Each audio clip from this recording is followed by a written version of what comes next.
പുരാതന കാലങ്ങളിൽ ലോകമെമ്പാടും മനുഷ്യ നാഗരികതകൾ സംസ്കാരങ്ങൾ ഉടലെടുത്തിരിക്കുന്നത് നദികളുമായി ബന്ധപ്പെട്ടാണെന്ന് കാണാം. ഇൻക സിവിലൈസേഷൻ, മെസപ്പൊട്ടോമിയൻ ഡെസേർട്ട് സിവിലൈസേഷൻ എന്നിങ്ങനെ ഒന്ന് രണ്ട് സംസ്കാരങ്ങൾ നാഗരികതകൾ മാറ്റി നിർത്തിയാൽ ബാക്കി ഒട്ടുമിക്കാലും ഉടലെടുത്തിരിക്കുന്നത് നദികളുമായി ബന്ധപ്പെട്ടാണെന്ന് കാണാം. ഭാരതത്തിലെ കാര്യവും അങ്ങനെ തന്നെയാണ്. ഇൻഡസ് വാലി സിവിലൈസേഷൻ നിങ്ങൾ കേട്ടിട്ടുണ്ടാവും, സിന്ധു നദീതട സംസ്കാരം. വേദകാല സംസ്കാരത്തെക്കുറിച്ചും നമ്മൾ വായിച്ചിട്ടുണ്ടാവും. ഇതോടൊപ്പം തന്നെ തമിഴ്നാട്ടിലെ വൈഗൈ നദിയുടെ തീരത്ത് കീഴടിയിലും സമീപ പ്രദേശങ്ങളിലും സമാനമായ ഒരു നാഗരികത വളർന്നു വന്ന തെളിവുകളാണ് വെളിപ്പെടുത്തുന്നത്. തമിഴ്നാട്ടിൽ മധുരയ്ക്ക് സമീപം കീഴടി എന്ന പ്രദേശത്ത് നടക്കുന്ന ഈ ഉത്ഖനനവും അതിലെ കണ്ടെത്തലുകളും ചില പ്രധാനപ്പെട്ട ചോദ്യങ്ങൾ ഉയർത്തുന്നുണ്ട്. സിന്ധു നദിയുടെ സംസ്കാരത്തോടും വേദകാല ലോകത്തോടും ഈ ഉത്ഖനനം എങ്ങനെ ബന്ധപ്പെട്ടിരിക്കുന്നു? ദക്ഷിണേന്ത്യൻ സംസ്കാരങ്ങൾ വടക്കു നിന്നുള്ള സംസ്കാരങ്ങളുടെ ഒരു തുടർച്ചയാണോ, അതോ പിന്നീട് ഇതിനോട് കൂട്ടിച്ചേർക്കപ്പെട്ട സ്വതന്ത്രമായ നാഗരിക ഉത്ഭവമാണോ? ഈ കാര്യങ്ങളാണ് നമ്മൾ ഇന്ന് സംസാരിക്കുന്നത്. നമസ്കാരം. ചെറുതല്ല കാര്യത്തിന്റെ മറ്റൊരു വീഡിയോയിലേക്ക് എല്ലാവർക്കും സ്വാഗതം. പുരാതന ലോകത്തിലെ ആദ്യകാല സംസ്കാരങ്ങളിൽ ഒന്നാണ് സിന്ധു നദീതട സംസ്കാരം അഥവാ ഹാരപ്പൻ നാഗരികത.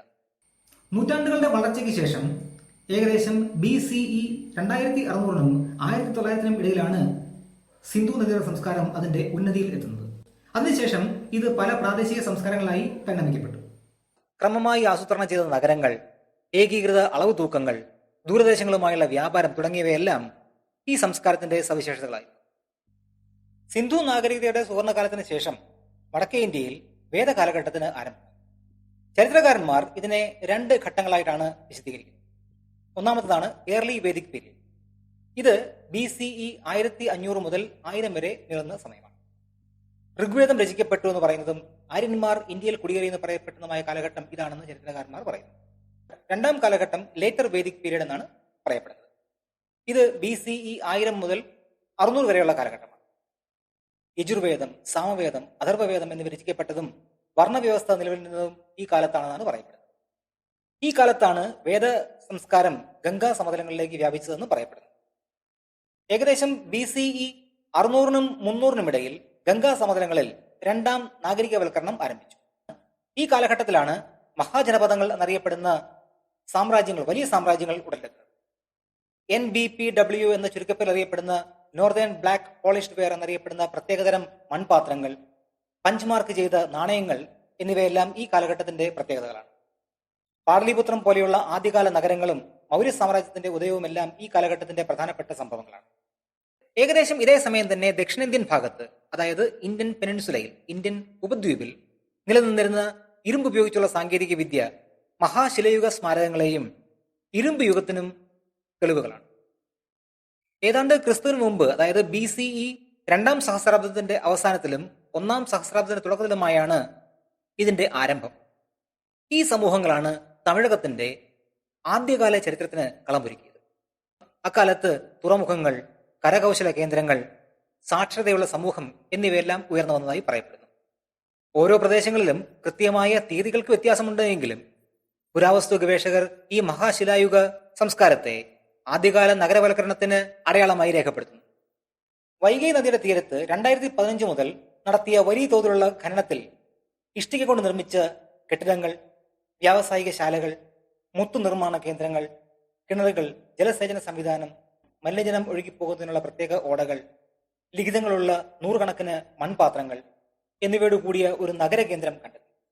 കീഴടി എന്ന സ്ഥലത്ത് കണ്ടെത്തിയ ഈ അവശിഷ്ടങ്ങൾക്ക് റേഡിയോ കാർബൺ ഡേറ്റിംഗ് അനുസരിച്ച് ക്രിസ്തുവിന് മുമ്പ് 6ാം നൂറ്റാണ്ട് എന്നാണ് പഴക്കം നിർണ്ണയിക്കപ്പെട്ടിരിക്കുന്നത്.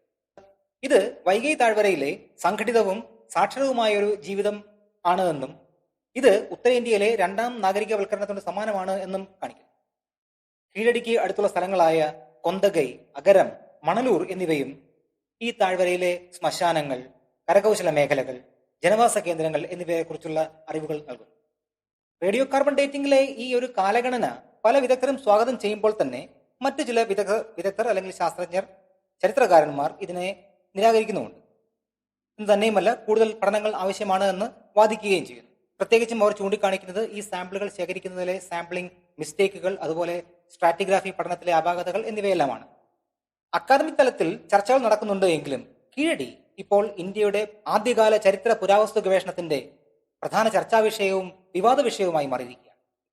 ഒരല്പം കൂടെ സൂക്ഷ്മമായി പറയുകയാണെങ്കിൽ താമരപരണി നദിക്കരയിലെ ശിവകാലയിൽ നടത്തിയ ഉത്ഖനനങ്ങളുടെ കൂടി ഉദാഹരിക്കാം. ഈ പ്രദേശങ്ങളിലായി ഉത്ഖനനം ചെയ്ത് നെല്ലിന്റെ ഉമി ലഭിക്കുകയുണ്ടായി. ഈ ഉമി റേഡിയോ കാർബൺ ഡേറ്റിംഗിന് വിധേയമാക്കിയപ്പോൾ അതിന്റെ പ്രായം കണക്കാക്കപ്പെട്ടത് BCE 1155 എന്നാണ്. ഇത് ഈ മേഖലകളിൽ ആദ്യകാലത്ത് കൃഷിയും ജനവാസവും ഉണ്ടായിരുന്നു എന്നതിന് തെളിവായി വ്യാഖ്യാനിക്കപ്പെടുന്നു. ഇതും വലിയ ചർച്ചകൾക്ക് വഴിവെച്ചു. കീഴടിയിൽ നിന്നും ഖനനം ചെയ്ത് കണ്ടെടുത്ത 6-ാം നൂറ്റാണ്ടിലെ വസ്തുക്കൾ ഉത്തരേന്ത്യയിലെ ഹാരപ്പൻ സംസ്കാരത്തിന്റെ ഉന്നതിയിൽ നിന്നുള്ള കാലഘട്ടത്തുമായിട്ടല്ല, നേരെ മറിച്ച് വേദകാലത്തിന്റെ അവസാന ഘട്ടത്തോടും അതുപോലെ തന്നെ നോർത്തേൺ ബ്ലാക്ക് പോളിഷ്ഡ് വെയർ മൺപാത്രങ്ങളുടെ ആദ്യകാലത്തോടുമാണ് യോജിച്ചു പോകുന്നത്. അതിനാൽ തന്നെ സിന്ധു നദീതട സംസ്കാരവും വൈഗൈ സംസ്കാരവും തമ്മിൽ നാഗരിക തലത്തിൽ നേരിട്ടൊരു ബന്ധം ഉണ്ടെന്ന് പറയാൻ സാധിക്കില്ല. മറിച്ച് BCE 2-ാം സഹസ്രാബ്ദത്തിന്റെ മില്ലേനിയത്തിന്റെ അവസാന ഘട്ടത്തിലും 1-ാം സഹസ്രാബ്ദത്തിന്റെ 1-ാം മില്ലേനിയത്തിന്റെ ആദ്യ പാദത്തിലുമായി നടന്ന സാംസ്കാരിക കൈമാറ്റത്തിലൂടെയോ കുടിയേറ്റങ്ങളിലൂടെയാകാം ഈ ബന്ധം നിലനിന്നത് എന്ന് പറയപ്പെടുന്നു.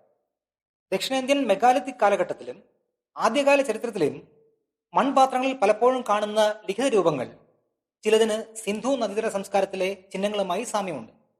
രണ്ടും തമ്മിലുള്ള സാമ്യം ചരിത്രകാരന്മാർ രേഖപ്പെടുത്തുന്നുണ്ട് എങ്കിലും ഇത് ഒരു ലിപി രൂപത്തിന്റെ തുടർച്ചയുടെ തെളിവുകളാണെന്ന് ഉറപ്പിച്ചു പറയുന്നില്ല. തമിഴ് ബ്രാഹ്മി ലിപി ദക്ഷിണേന്ത്യയിൽ ആദ്യകാല നൂറ്റാണ്ടുകളിൽ നിലവിലുണ്ടായിരുന്നു. കീഴടിയിൽ നിന്ന് ലഭിച്ച അക്ഷരങ്ങളുള്ള മൺപാത്രങ്ങൾ ഈ ലിപിയുടെ പഴക്കം സംബന്ധിച്ച ചർച്ചകൾക്ക് ആക്കം കൂട്ടുകയും ചെയ്യും. എന്നാൽ തമിഴ് ബ്രാഹ്മി ലിപിയുടെ കാലഘട്ടം BCE 3-ാം നൂറ്റാണ്ട് മുതൽ 2-ാം നൂറ്റാണ്ട് വരെയാണെന്നാണ് ഇപ്പോഴും പൊതുവായി അംഗീകരിക്കപ്പെട്ടിരിക്കുന്ന ഒരു നിഗമനം. പുരാതന DNA പഠനങ്ങൾ സൂചിപ്പിക്കുന്നത് സിന്ധു നദീതട സംസ്കാരത്തിലെ പൂർവികർ ഉരുത്തിരിഞ്ഞത് ദക്ഷിണേഷ്യയിൽ വ്യാപകമായി കാണപ്പെട്ടിരുന്ന പ്രാദേശിക വേട്ടക്കാരുടെയും ഇറാനുമായി ബന്ധപ്പെട്ട ആളുകളുടെയും DNA സങ്കലനത്തിൽ നിന്നാണ് എന്നാണ്. പിന്നീട് BCE 2-ാം മില്ലേനിയത്തിലും 1-ാം മില്ലേനിയത്തിലുമായി വിശാലമായ പുൽമേടുകൾ, സ്റ്റെപ്പി എന്ന് പറയുന്ന വിശാലമായ പുൽമേടുകളുമായി ബന്ധപ്പെട്ട് ജീവിക്കുന്നവരുടെ DNA ദക്ഷിണേഷ്യൻ ഭാഗങ്ങളിൽ വ്യാപകമായി എത്തിയെന്നാണ്. എന്നാൽ നിലവിലെ സൗത്ത് ഇന്ത്യൻ ജനവിഭാഗങ്ങളിൽ, അതായത് ദക്ഷിണ ഇന്ത്യൻ ജനവിഭാഗങ്ങളിൽ ഈ DNA ഘടകങ്ങൾ താരതമ്യേന കുറവാണ്. ഇത് കാണിക്കുന്നത് വടക്കു നിന്നും തെക്കോട്ടുള്ള ഒരു കുടിയേറ്റമല്ല, മറിച്ച് സങ്കീർണവും പ്രാദേശികവുമായ ചരിത്രമാണ് ദക്ഷിണേന്ത്യയിലെ ജനവിഭാഗങ്ങൾക്കുള്ളത് എന്നതിന്റെ തെളിവാണ്. പതിറ്റാണ്ടുകളായി ആദ്യകാല എഴുത്തുകൾ, നഗരങ്ങൾ, ഭരണകൂടങ്ങൾ എന്നിവയെല്ലാം ഉത്തരേന്ത്യയിൽ ആദ്യം ഉടലെടുക്കുകയും പിന്നീട് അശോകന്റെയും മൗര്യരുടെയും കാലത്ത് ദക്ഷിണേന്ത്യയിലേക്ക് വ്യാപിക്കുകയും ചെയ്തതാണ് ഇന്ത്യൻ സംസ്കാരം എന്നാണ് പാഠപുസ്തകങ്ങൾ പഠിപ്പിക്കുന്നത്. എന്നാൽ കീഴടിയിൽ നിന്നും വൈഗൈ നദീതടത്തിൽ നിന്ന് ലഭിക്കുന്ന വിവരങ്ങൾ, അവയുടെ പഴക്കം സംബന്ധിച്ചുള്ള തീയതികൾ, പഠനങ്ങൾ എന്നിവയെല്ലാം ശരിയാണെങ്കിൽ ദക്ഷിണേന്ത്യയിലെ നഗരവൽക്കരണവും സാക്ഷരതയും ഉത്തരേന്ത്യൻ മാതൃകകളിൽ നിന്ന് ഉടലെടുത്തതല്ല, മറിച്ച് അവയ്ക്ക് സമകാലികമായിരുന്നു എന്ന് സൂചിപ്പിക്കുന്നു. ഇതിനെ വിമർശിക്കുന്നവർ പറയുന്നത് ബ്രാഹ്മി ലിപി BCE 3-ാം നൂറ്റാണ്ടിന് ശേഷമാണ് ഇന്ത്യയിൽ വ്യാപിക്കുന്നത് എന്നാണ്. ഇതിനെ ഖണ്ഡിക്കാൻ ദക്ഷിണേന്ത്യയിലെ എഴുത്തുകൾക്ക് കൂടുതൽ ശക്തമായ തെളിവുകൾ ആവശ്യമാണ്. എന്നിരുന്നാലും ഇന്നത്തെ ചിന്തകന്മാരും ചരിത്രകാരന്മാരും പൊതുവായി അഭിപ്രായപ്പെടുന്നത് ഇന്ത്യയിൽ ഒരു കേന്ദ്രത്തിൽ നിന്നുള്ള നാഗരികവൽക്കരണവും സാംസ്കാരിക വളർച്ചയും മാത്രമല്ല, മറിച്ച് വിവിധ കേന്ദ്രങ്ങളിൽ നിന്നുള്ള വളർച്ചയും ശക്തമായ പ്രാദേശിക വിനിമയങ്ങളും വഴിയാണ് സംസ്കാരം രൂപപ്പെട്ടത് എന്നാണ്. അതേപോലെ ജനിതക പഠനങ്ങൾ സൂചിപ്പിക്കുന്നത് ജനങ്ങളുടെ കൂട്ടം ചേരലും കുടിയേറ്റവും നടന്നിരുന്നു എന്ന് തന്നെയാണ്. പക്ഷേ സിന്ധു നദീതട സംസ്കാരത്തിന് ശേഷം പുൽമേടുകളുമായി, വിശാലമായ പുൽമേടുകളായ സ്റ്റെപ്പികളുമായി ബന്ധപ്പെട്ട ജനിതക ഘടന കാണപ്പെടുന്നത് അധികവും ഉത്തരേന്ത്യൻ ഭാഗത്താണ്. ഇത്തരം ജനിതക ഘടനകൾ ദക്ഷിണേന്ത്യയിൽ തീർത്തും കുറവ് തന്നെയാണ്. ഇതിന് ഭാഷയുമായോ സംസ്കാരവുമായോ നേരിട്ട് ബന്ധമില്ല എങ്കിലും എല്ലാം വന്നത് വടക്കു നിന്നാണ് എന്ന ലളിതമായ സിദ്ധാന്തത്തെ ഇത് ദുർബലമാക്കുന്നു. ദക്ഷിണേന്ത്യയിലെ പുരാവസ്തു ഗവേഷണങ്ങൾ, കരകൗശല വസ്തുക്കൾ, തുറമുഖങ്ങൾ, സംസ്കാരങ്ങൾ എന്നിവയുടെ പ്രാദേശികമായ സ്വതന്ത്രമായ വളർച്ചയെ ഇത് രേഖപ്പെടുത്തുന്നു. സിന്ധു നദീതട സംസ്കാരം മുതൽ ഇന്നോളം ഇന്ത്യയിൽ ഉണ്ടായിരുന്ന വിവിധ സംസ്കാരങ്ങളുടെ, നാഗരികതകളുടെ ഒരു ക്രോണോളജി കാലഗണനയിൽ നമുക്കൊന്ന് നോക്കാം.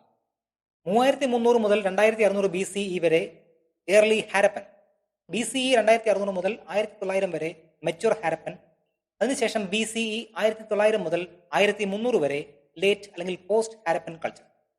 അതിനുശേഷമാണ് വേദകാലഘട്ടം തുടങ്ങുന്നത്.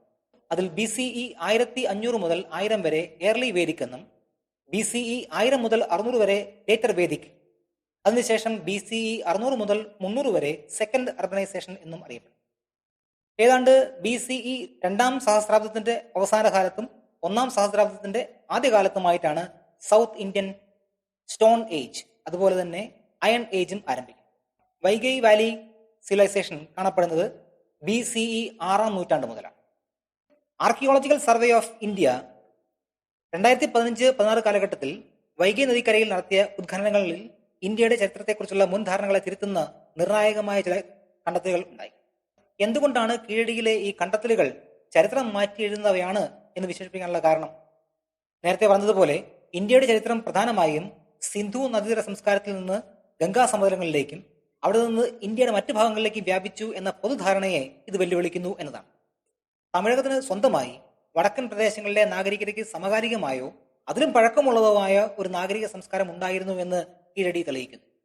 കീഴടിയിലെ ഖനനവുമായി ബന്ധപ്പെട്ട് ആ ഖനനത്തിന്റെ ഉദ്യോഗസ്ഥർക്ക് നേരിടേണ്ടി വന്ന സ്ഥലം മാറ്റവുമെല്ലാം ഈ ഒരു വിഷയത്തിലെ ചർച്ചയുടെയും വിവാദത്തിന്റെയും ആഴം കൂട്ടി. 2017 പ്രധാനപ്പെട്ട കണ്ടെത്തലുകൾക്ക് തൊട്ടു പിന്നാലെ ഖനനത്തിന് നേതൃത്വം കൊടുത്തിരുന്ന K. അമർനാഥ് രാധാകൃഷ്ണനെ സ്ഥലം മാറ്റി.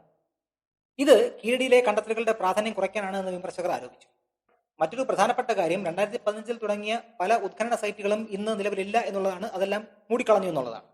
2023-25 വർഷങ്ങളിലായി അദ്ദേഹം സമർപ്പിച്ച 935 പേജുകളുള്ള കീഴടി ഉത്ഖനന റിപ്പോർട്ടിൽ കീഴടിയിലെ സംസ്കാരത്തിന് BCE 8 മുതൽ 6-ാം നൂറ്റാണ്ട് വരെയുള്ള പഴക്കം അദ്ദേഹം രേഖപ്പെടുത്തി.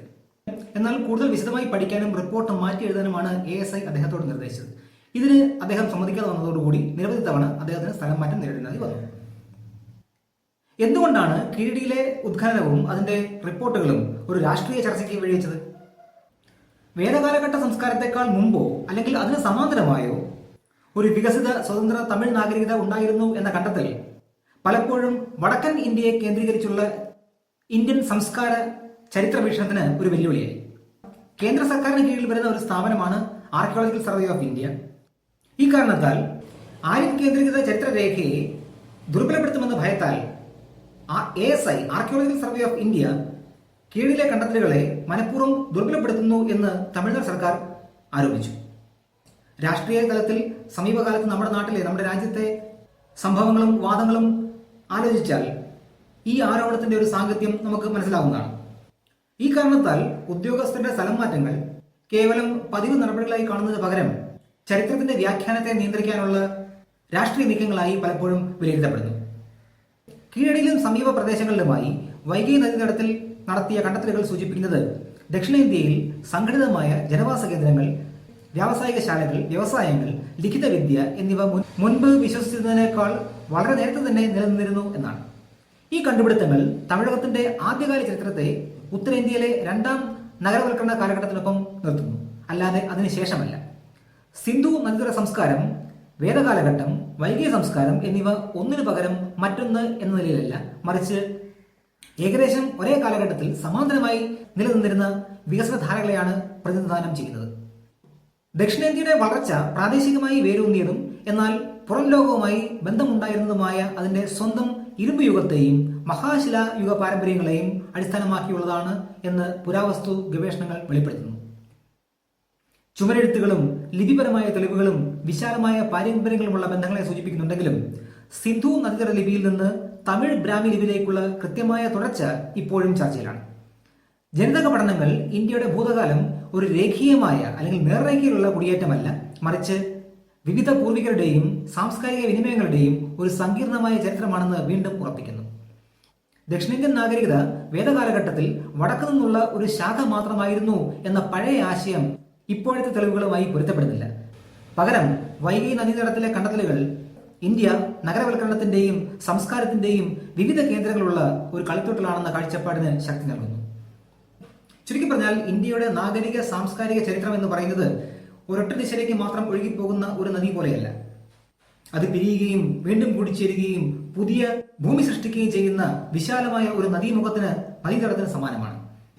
വൈഗൈ നദീതീരത്ത് ഉരുത്തിരിഞ്ഞ സംസ്കാരത്തിന്റെ കഥ സിന്ധു നദീതട സംസ്കാരത്തെയോ വേദകാല സംസ്കാരത്തെയോ ഇല്ലാതാക്കുന്നില്ല, മറിച്ച് ഇവയെല്ലാം പല കാലഘട്ടങ്ങളിലായോ അല്ലെങ്കിൽ ഏകദേശം സമാന്തരമായോ സ്വതന്ത്രമായി ഉരുത്തിരിഞ്ഞ് കൂടിച്ചേർന്നാവാം ഇന്ത്യൻ നാഗരികതയും സംസ്കാരവും ഉണ്ടായിരിക്കുന്നത്. എന്റെ അഭിപ്രായത്തിൽ കൂടുതൽ റേഡിയോ കാർബൺ ഡേറ്റിംഗ് പഠനങ്ങളും DNA പഠനങ്ങളും നടത്തുകയും അതോടൊപ്പം വൈഗൈ നദീമുഖത്ത് പുതിയ ഖനനങ്ങൾ നടത്തുകയും ചെയ്യുമ്പോൾ ഇന്ത്യയുടെ പുരാതന ചരിത്രത്തിന്റെ, സംസ്കൃതിയുടെ, നാഗരികതയുടെ, സംസ്കാരത്തിന്റെ ചരിത്രം കൂടുതൽ വ്യക്തമാവുകയും ചെയ്യും. മറ്റൊരു വിഷയവുമായി അടുത്ത വീഡിയോയിൽ നമുക്ക് വീണ്ടും കാണാം.